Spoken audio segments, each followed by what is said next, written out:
bikin Persesjen memalukan, Bu Sekjen. Ya iyalah, Anda jangan senyum. Anda membuat Persesjen tidak berpikir, mana keadilan sosial bagi seluruh rakyat Indonesia, Pak Menteri? Anda sebagai kepala kementerian mau nggak diverifikasi sama dinas? Bapak Ibu ini kan orang-orang pintar setahunya saya di Kemendikbud. Orang-orang berpendidikan. Kok bisa salah mengambil kebijakan? Berikutnya dari Demokrat, silakan Bu Anita. Baik, terima kasih pimpinan dan Pak Menteri dan jajaran yang saya hormati. Pertama-tama kita semua mengetahui bahwa ada kekurangan anggaran ya 15 triliun. Tetapi kalau menurut saya mari kita koreksi diri. Kenapa ini terjadi? Jujur sama diri kita sendiri. Anggaran yang sudah diberikan begitu banyak tahun 2024 apakah sudah digunakan dengan baik atau tidak? Jangan kalau dikurangin kita sedih, tapi waktu dikasih banyak kita tidak menggunakannya dengan baik. Kenapa saya mengatakan tidak melakukannya dengan baik? Karena sampai hari ini Pak Menteri berulang kali saya katakan bahwa masih banyak persoalan terhadap realisasi anggaran dan penyerapan anggaran APBN itu ke daerah. Baik transfer daerah, itu banyak persoalan.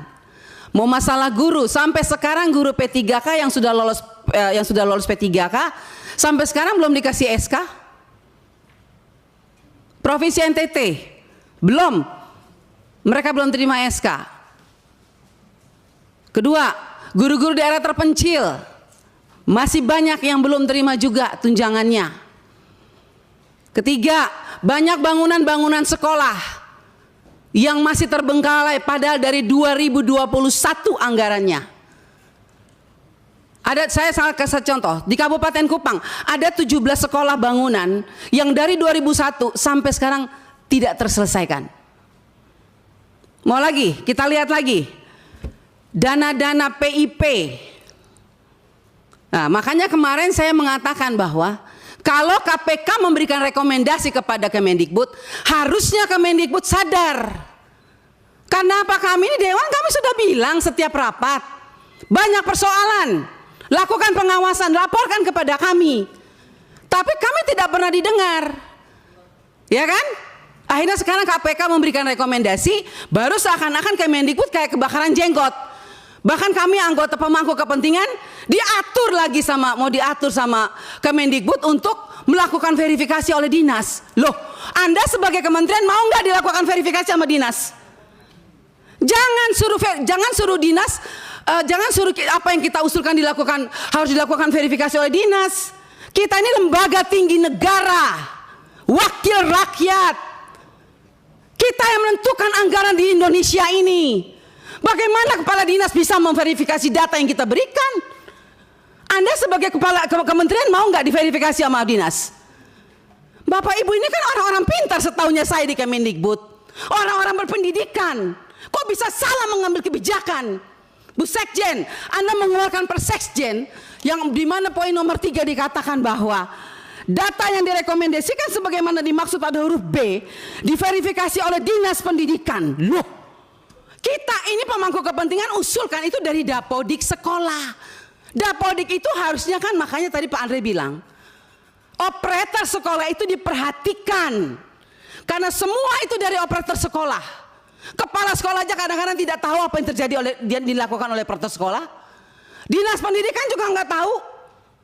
Nah, kementerian juga, jadi kalau mau lakukan verifikasi, harusnya kementerian melakukan verifikasi terhadap dinas, dinas lakukan verifikasi terhadap kepala sekolah, hasil verifikasi itu baru diberikan kepada kami.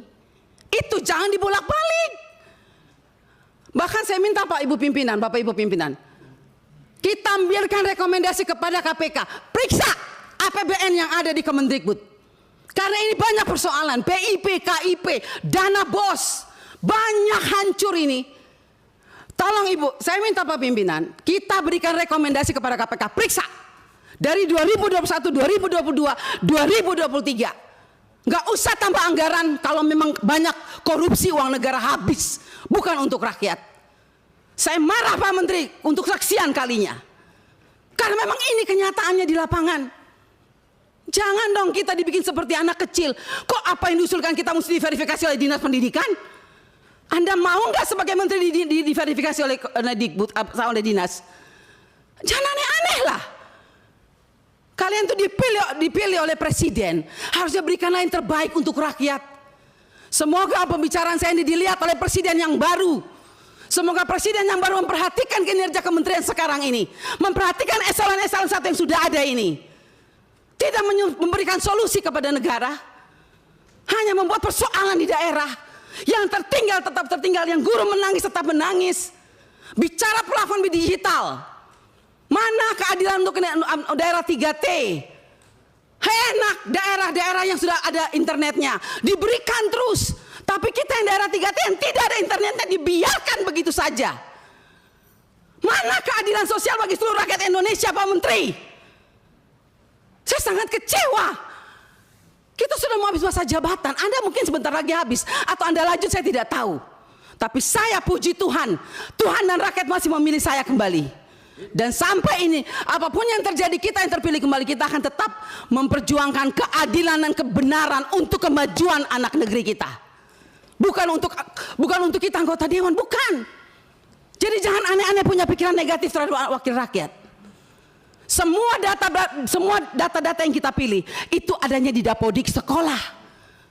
Perhatikan dong operator sekolah, perhatikan kepala sekolah, perhatikan dinas. Jangan hanya urus yang besar-besar triliunan, tapi begitu sampai di bawah tidak pernah diperhatikan. Omong kosong semua ini. Saya setuju KPK memberikan rekomendasi. Bila perlu kita berikan rekomendasi kepada KPK, periksa Kemendikbud. Biar kita lihat siapa yang bobrok, siapa yang mencintai negeri ini sebetulnya. Wakil rakyat kah? Atau mereka? Jangan begitu dong. Bikin Persesjen memalukan, Bu Sekjen. Ya iyalah, Anda jangan senyum. Anda membuat Persesjen tidak berpikir, masa kita diverifikasi oleh dinas? Mending kalau kepala dinasnya bersih. Kalau kepala dinasnya justru yang mencuri uang PIP, bagaimana Ibu? Saya mau tanya sekarang, jawab. Apa Anda pikir semua kepala dinas bersih? Oh tidak. Mari kita buktikan. Mau kita turun, kita buktikan, kita tanya jangan sama kepala dinas, tanya sama penerima PIP. Itu baru bisa dapat jawabannya. Kalau Anda hanya turun hanya di dinas, semua jawabannya bagus. Tapi coba turun ke rakyat, turun ke penerima orang tua. Kalau nggak lihat itu orang tua punya air mata. Omong kosong, nama ada, SK ada, uang nol sampai hari ini. Baik. Jadi kalau kita mau bicara soal anggaran, Pak, jangan ditambah. Tuhan juga tidak ingin semua uang negara ini hilang. Saya yakin dan percaya sampai ini anggaran turun, karena Tuhan itu lihat air mata orang miskin. Jadi kalau anggaran turun jangan marah. Mungkin inilah kehendak Tuhan supaya kita koreksi diri, stop dan bertobat. Kalau mau lihat bangsa ini baik dan lebih maju. Terima kasih pimpinan. Tribun X menghadirkan lokal menjadi Indonesia.